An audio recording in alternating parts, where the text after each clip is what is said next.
Selanjutnya yaitu siklus hidup tumbuhan. Siklus hidup tumbuhan dimulai dari biji. Nah, tumbuhan baru atau tunas yang berasal dari biji inilah yang disebut dengan perkecambahan. Oke, dalam proses perkecambahan terdapat beberapa tahap. Oke, kita akan mempelajarinya ya. Pertama, tumbuhan akan menghasilkan bunga. Pada bunga terjadi peristiwa penyerbukan dan pembuahan. Penyerbukan adalah jatuhnya serbuk sari di kepala putik.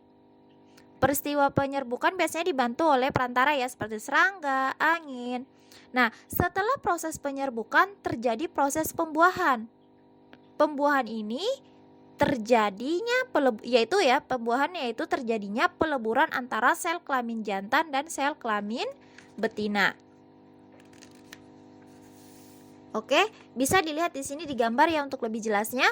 Pertama, bunga yang besar ini akan terjadi penyerbukan, yaitu jatuhnya benang sari di kepala putik.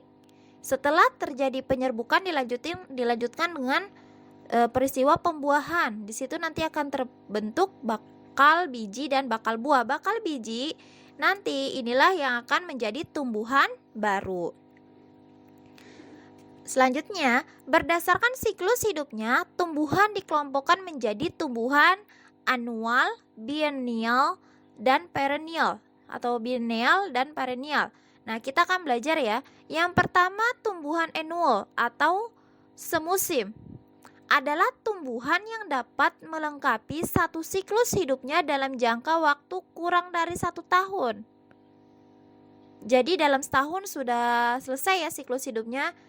Siklus hidup tumbuhan anual dimulai dari biji, kemudian tumbuh menjadi tumbuhan dewasa, menjadi berbunga, berbuah, dan berbiji lagi lalu mati. Contoh tumbuhan anual adalah padi, jagung, gandum, dan pisang.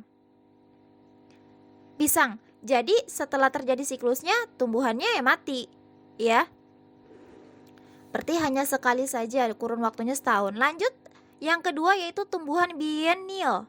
Biennial adalah tumbuhan yang mampu melengkapi siklus hidupnya dalam 2 tahun. Di tahun pertama tumbuhan tersebut mengalami pertumbuhan vegetatif atau tidak kawin. Pada tahun kedua tumbuhan tersebut mulai berbunga serta menghasilkan buah dan biji atau mengalami pertumbuhan generatif atau kawin. Contoh tumbuhan biennial adalah lobak, wortel, dan beet.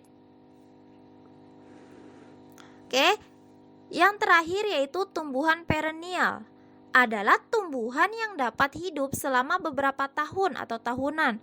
Setiap tahun mereka berbunga serta menghasilkan buah dan biji.